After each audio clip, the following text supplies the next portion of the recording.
Our cars have always had great range and great dynamics. Talk about the rear casting and how cool it is and what it does, but one of the problems when you make big pieces of aluminum is that they warp when you heat treat them. But with Model Y, we're able to achieve super high levels of strength and durability, so that saves money, cost, energy, because we don't have to heat treat it with these giant ovens.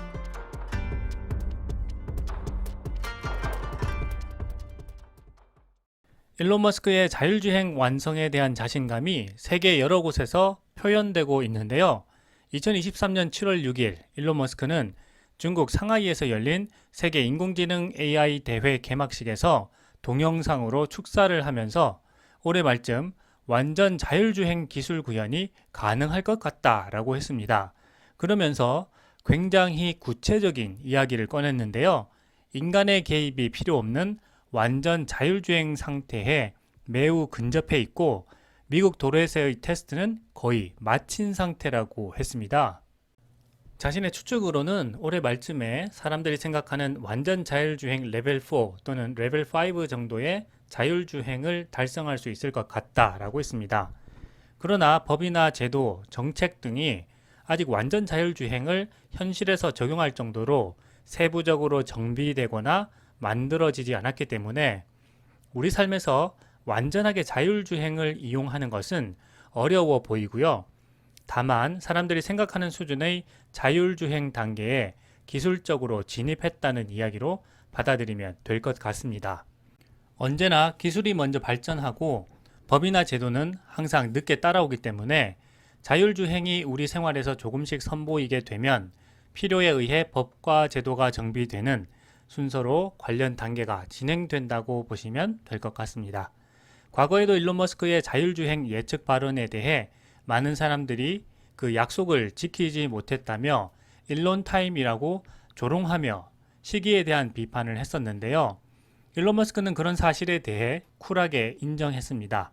그러면서도 지금은 그 어느 때보다도 완전 자율주행 기술에 근접해 있다라고 이야기하면서 자신감 있는 모습을 보였습니다. 자율주행 단계는 인간이 모든 것을 하는 0단계부터 모든 상황에서 운전자의 개입이 불필요한 5단계까지, 즉 완전 자율주행 단계까지 분류되는데요.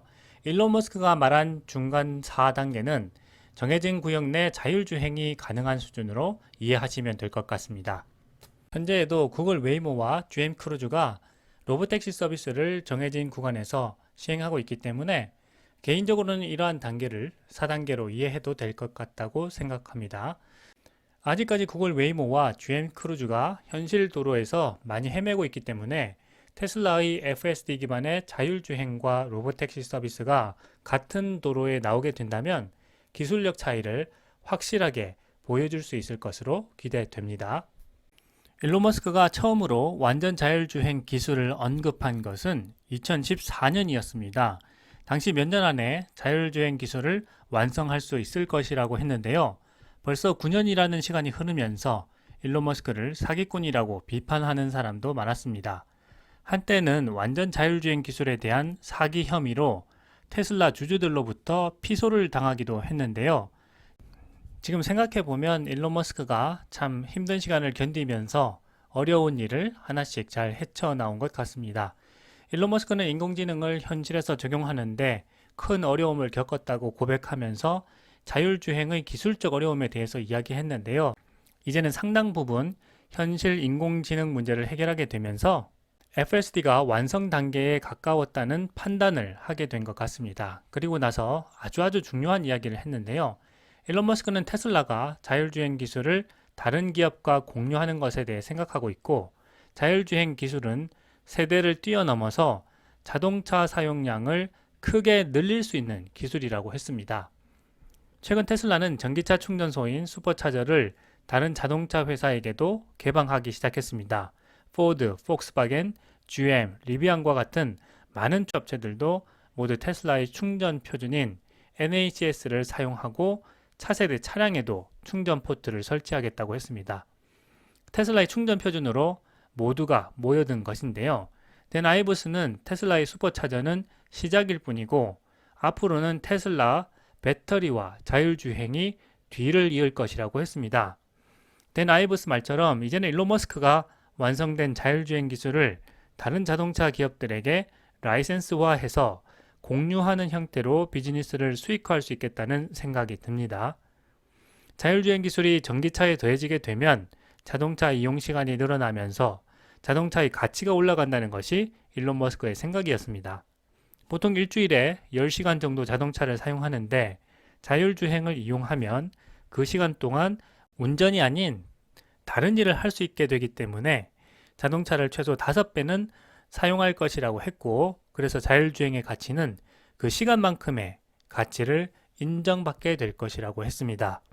엄청난 가치인 것이죠. 시간의 가치라고 표현하니까 말이죠. 테슬라의 자율주행이 현실에서 많은 사람들에게 보여지고 인정받게 된다면 다른 자동차 업체들도 슈퍼차저와 마찬가지로 테슬라의 FSD를 구입하거나 라이센스화해서 구독하게 될 수도 있을 것 같습니다. 그렇게 된다면 2007년 스티브 잡스가 아이폰을 탄생시켰고 스마트폰이 우리 삶을 완전히 바꿔놓은 것처럼 테슬라의 FSD가 우리 삶의 모습을 완전히 변화시키게 될 거라고 생각합니다. 2007년 스티브 잡스가 아이폰을 세상에 내놓을 때 세상이 앞으로 어떻게 변할지에 대해서 감을 잡은 사람들은 많지 않았던 것 같습니다. 통화도 하고 사진도 찍고 음악도 듣고 인터넷도 빨리 할 수 있겠구나 라고 생각했었는데, 지나고 보니 아이폰이 출시되기 이전과 이후의 세계를 나눌 수 있을 만큼 세상은 비교할 수 없을 정도로 많이 달라졌습니다. 컴퓨터에서 사용하던 모든 기능이 스마트폰 앱으로 넘어가서 이제는 스마트폰으로 인터넷을 하는 시간이 훨씬 더 많아졌고, 앱을 사용하는 시간이 컴퓨터를 사용하는 시간을 앞지르기 시작했습니다. 학교에서도 학원에서도 학습 계획 등을 스마트폰 앱으로 알려주고 필요한 신청도 앱으로 받고 있습니다. 배달 음식도 앱으로 주문하고 송금이나 투자 등의 업무도 은행과 증권회사의 앱을 통해 거의 모든 업무가 가능해졌습니다. 특히 모빌리티 기능이 편해졌는데요. 앱을 통해 우버나 택시를 부르고 이동할 수 있고, 대중교통으로 이동할 때 가야 하는 경로도 지도 앱과 각종 모빌리티 앱들이 잘 가르쳐 줍니다. 우리 세상의 거의 모든 것들이 스마트폰 앱을 통해 구성되어 있다는 사실은 이제 설명하지 않아도 모든 사람들이 생활 속에서 느끼고 있습니다. 2007년 아이폰이 세상에 나오면서 우리 삶의 모든 것을 변화시켰습니다. 지금에서야 우리는 그때 스티브 잡스가 이야기했던 말들을 깨닫고 있는 것입니다. 우리가 스티브 잡스의 아이폰 이후 세계를 구체적으로 상상하지 못했듯 테슬라 자율주행 FSD 이후의 세계를 구체적으로 상상하지 못하는 것은 어쩌면 당연하다는 생각이 드는데요.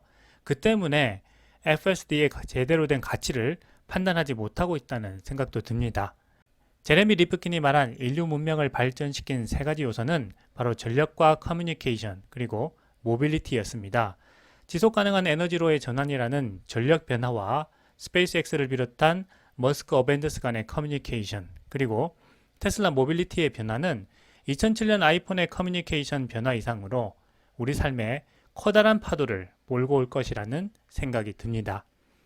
일론 머스크는 이 커다란 변화의 파도를 확대하기 위해 다른 자동차 업체들에게도 슈퍼차저와 자율주행 FSD를 개방하려고 하는 것이고, 슈퍼차저와 FSD 확대로 우리 사회의 변화는 상상할 수 없을 정도로 많이 변화될 것이라고 생각합니다.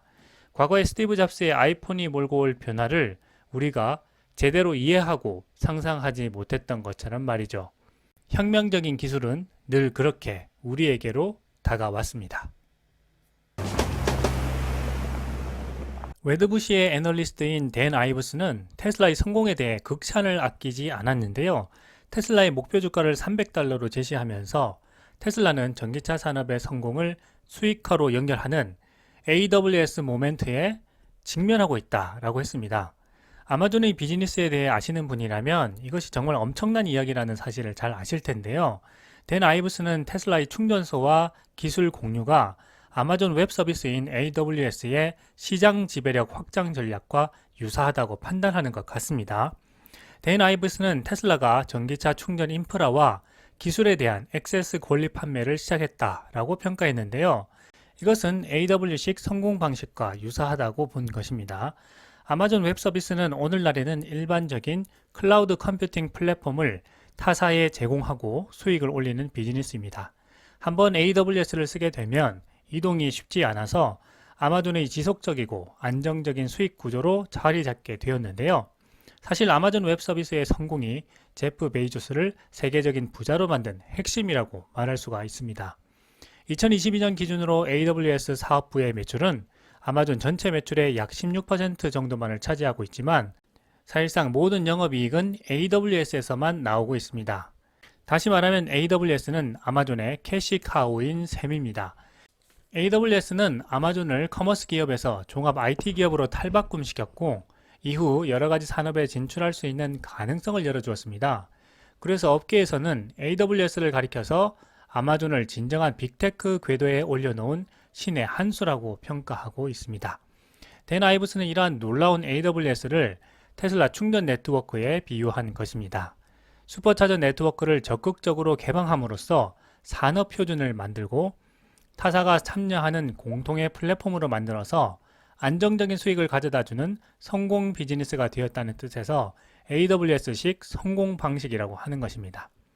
그런데 아마존 웹 서비스를 처음 론칭했을 때 업계에서는 위험한 도박이라고 평가했습니다.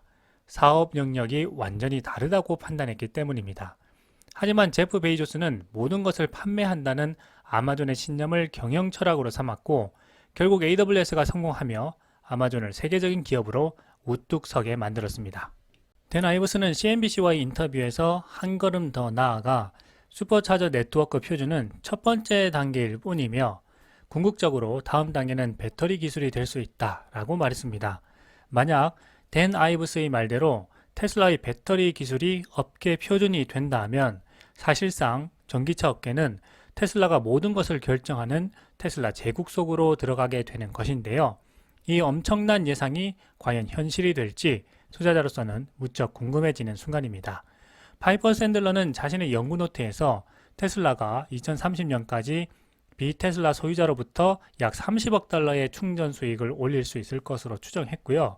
기간을 더 늘려서 2032년까지는 54억 달러 이상의 충전 수익을 기대할 수 있다고 추정했습니다. 이제 월가의 분위기는 완전히 테슬라에게로 넘어온 것 같습니다.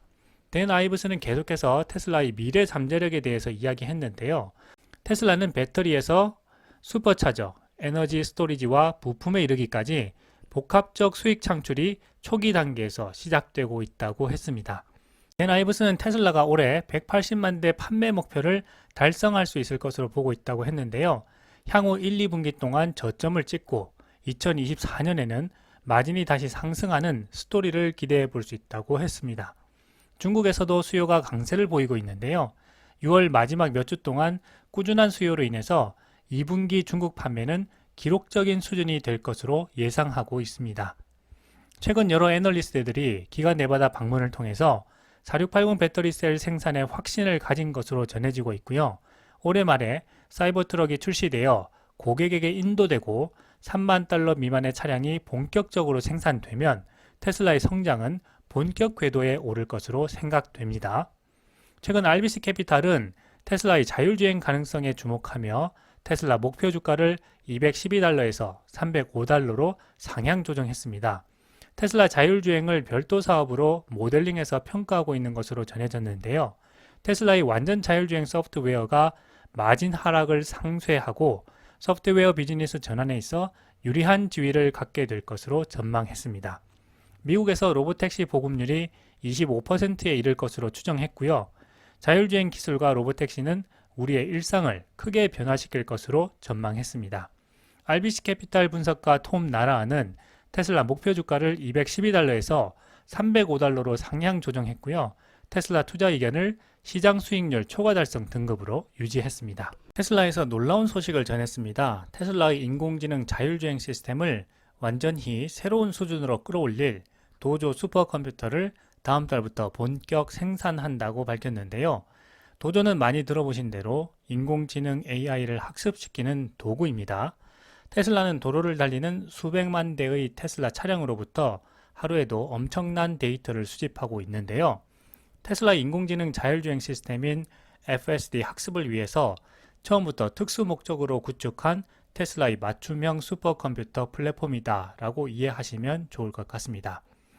테슬라는 이미 세계에서 가장 강력한 엔비디아 GPU 기반의 대형 슈퍼컴퓨터를 보유하고 있지만 새로운 도조 슈퍼컴퓨터는 테슬라가 직접 설계한 칩과 인프라를 사용한다는 점이 다릅니다. 자율주행 학습을 위해 맞춤 제작된 슈퍼컴퓨터는 컴퓨터 비전 기술의 중요한 비디오 시각 데이터를 사용해서 신경망을 훈련하는 테슬라의 학습 능력을 한 차원 더 높일 것으로 기대됩니다. 2021년 AI 데이에서 테슬라는 도조 슈퍼컴퓨터를 처음 공개했지만 당시에는 테슬라가 만든 첫 번째 칩과 트레이닝 타일이 있었고요. 도조 캐비닛과 클러스터, 엑사포드는 제작 중에 있었습니다. 그로부터 1년 후인 2022년 두 번째 AI 데이에서 테슬라는 전체 시스템 트레이를 포함한 도조 슈퍼컴퓨터의 발전에 대해서 공개했습니다. 테슬라는 2023년 1분기까지 전체 클러스터를 구축할 예정이라고 했는데요. 이후 1년이 넘는 시간 동안 도조 슈퍼컴퓨터에 대한 소식은 외부로 전해지지 않았고요. 개발이 조용히 진행되었습니다. 이번에 자신만만하게 도조 슈퍼컴퓨터의 본격적인 생산에 대해서 발표한 것인데요. 테슬라 AI 트위터 계정을 통해서 슈퍼컴퓨터 도조에 대한 업데이트를 공유했습니다. 테슬라는 다음 달인 7월부터 도조 슈퍼컴퓨터의 본격적인 생산에 들어간다고 밝혔습니다. 테슬라가 밝힌 타임라인에 따르면요. 테슬라는 2024년 초까지 세계에서 가장 강력한 슈퍼컴퓨터 중 하나가 될 때까지 클러스터의 트레이와 캐비닛을 계속 추가할 계획인데요. 내년 말까지 크게 증가할 계획입니다. 도조를 통해 테슬라는 마침내 수년 동안 수백만 대의 차량을 통해 축적해온 엄청난 현실 주행 시나리오 데이터베이스를 최대한 활용할 수 있을 것으로 기대됩니다. 최근 일론 머스크는 테슬라의 자율주행의 가치에 대해서 의미심장한 이야기들을 많이 했는데요.